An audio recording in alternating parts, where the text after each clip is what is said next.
చతుర్థి శుభాకాంక్షలు। ఈ గణేష్ చతుర్థి సందర్భంగా ఈ రోజు మన హైదరాబాద్ లో ప్రసిద్ధిగాంచిన టెంపుల్ గణేష్ టెంపుల్ 200 సంవత్సరం గల చరిత్ర గల టెంపుల్। ఈ రోజు ఈ టెంపుల్ లో అన్ని విధంగా ఈఓ గారు చైర్మన్ అరవింద్ గారు బ్రహ్మాండమైన ఏర్పాట్లు చేశారు।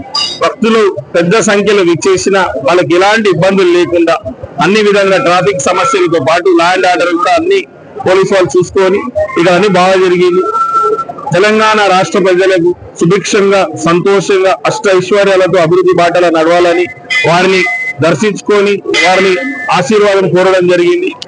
తెలంగాణ రాష్ట్రం భారతదేశంలో నంబర్ 1 గా మారాలని ఏ విధంగా అయితే గౌరవ ముఖ్యమంత్రి రేవంత్ రెడ్డి గారు 6 నిమిషం కృషి చేస్తున్నారు। తెలంగాణ రాష్ట్రం ఏర్పడిన తర్వాత ఈ రాష్ట్రం దేశంలో ప్రపంచ దేశంతో పోటీ పడే విధంగా నడపాలని చూస్తున్నారు। వారికి కూడా గణేశుని ఆశీర్వాదం ఉండాలని కోరుకోవడం జరిగింది। కంటోన్మెంట్ కాన్స్టిట్యున్సీలో ఉన్న సమస్యలన్నీ పరిష్కరించి కూడా ఈ తెలంగాణ రాష్ట్రంలో నంబర్ 1 కాన్స్టిట్యున్సీగా మారాలని ప్రార్థించడం జరిగింది।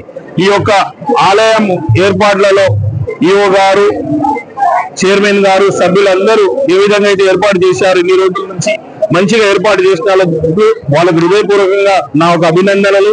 గౌరవ మంత్రి వారిలు కొండా సురేఖ గారు కూడా బాగా ఇంట్రెస్ట్ తోటి ఈ యొక్క టెంపుల్ కి నిధులు కేటాయించడం అన్ని విధాల ఏర్పాటు కూడా వారు కూడా ఫోన్ ద్వారా మాట్లాడి తెలుసుకోవడం వారికి కూడా హృదయపూర్వక ధన్యవాదాలు తెలుపుతూ అన్ని విధంగా మీడియా మిత్రులకు కూడా మేలు జరగాలి మన దేశానికి మేలు జరగాలని మనసారా ప్రార్థించడం జరిగింది। Thank you.